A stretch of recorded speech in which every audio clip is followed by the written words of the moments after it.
Dear class 10 students, I am Nrsimhacharna Sahu, teacher BM Baguri High School. Today I want to teach you a lesson on English, that is relative clause or formation of relative clause, kinds of relative clause. Relative clauses are found in complex sentences and all the relative clauses are subordinate clauses. It becomes reality, it becomes meaningful with the help of main clauses. There are two kinds of relative clauses. One is defining relative clause or identifying relative clause, and the other one is non-defining or non-identifying relative clause. Now I want to show you the difference between defining and non-defining relative clause through examples. You just come to the topic. The boy who always gives me books is my friend. Amit, who always gives me books, is my friend. You see, the first sentence, the relative clause, the underlined part is relative clause. In the second sentence, the underlined part is also relative clause. Amit is my friend is main clause. Here, the boy is my friend is real clause.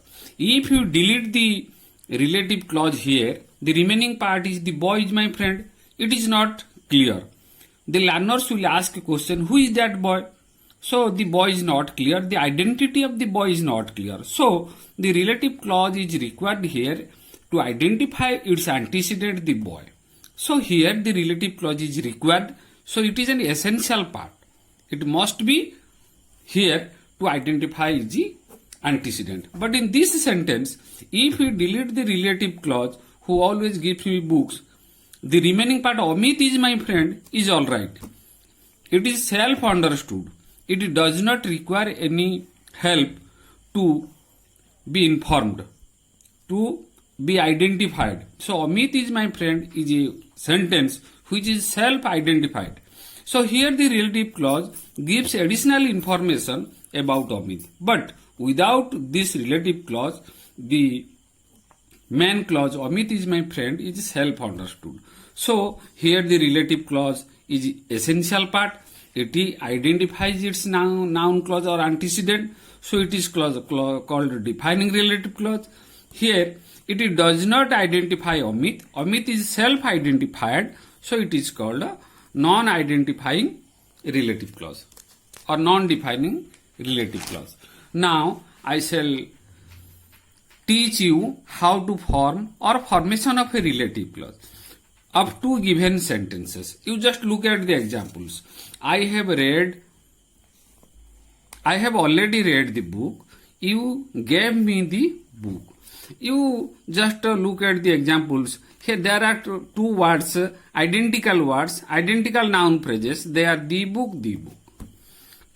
For the first step, you have to choose a relative pronoun for the identical noun phrase of second sentence. So the second sentence is you gave me the book.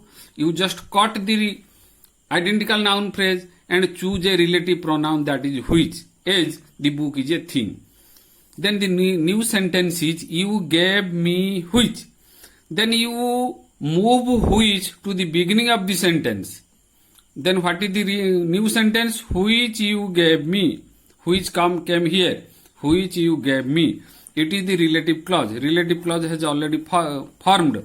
So now you have to shift the relative clause to the next identical noun phrase, that is called antecedent. So this is the identical noun phrase and it is also called antecedent, and this relative clause should be shifted to just after the antecedent.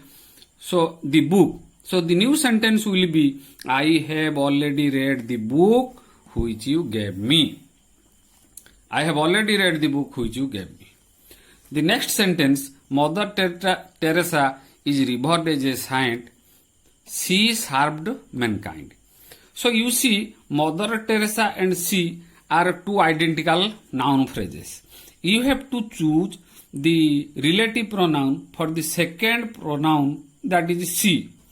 We can cut she here and we can write who in place of she. What is the new sentence? Who served mankind? It is the relative clause. We should not fronting the relative pronoun because it is already in the front position. Who served mankind? Relative clause has already been formed. Now we have to shift the relative clause after the antecedent, that is Mother Teresa. In the first sentence, it is the identical noun phrase. So this is the place to which or where the relative clause to be shifted. So this sentence will be shifted to this place. So the new sentence will be Mother Teresa, who served mankind, is revered as a saint. Mother Teresa, who served mankind, is revered as a saint. This sentence is called non-identifying or non-defining relative clause because in this relative clause, the relative clause is separated by commas from the main clause. Let's consider another example. Our institution is highly popular. It works for public welfare. We have to join these two sentences into a complex sentence, making one of a relative clause. You just see what are the identical noun phrases? Our institution and it, because it stands for our institution. Although it is a pronoun, so both are considered as identical noun phrase. And according to our second step, we have to take a relative pronoun for the second identical noun phrase, that is which. So what is the new sentence? Which works for public welfare. Which works for public welfare, it is the relative clause. Now relative clause has already formed. We have to shift the relative clause to its proper place, that is just after the identical noun phrase of a first sentence, or that is called an antecedent. What is the place of antecedent? Our institution, and this place is the place where we can put the relative clause. So this sentence can be shifted to this place. What will be the new sentence?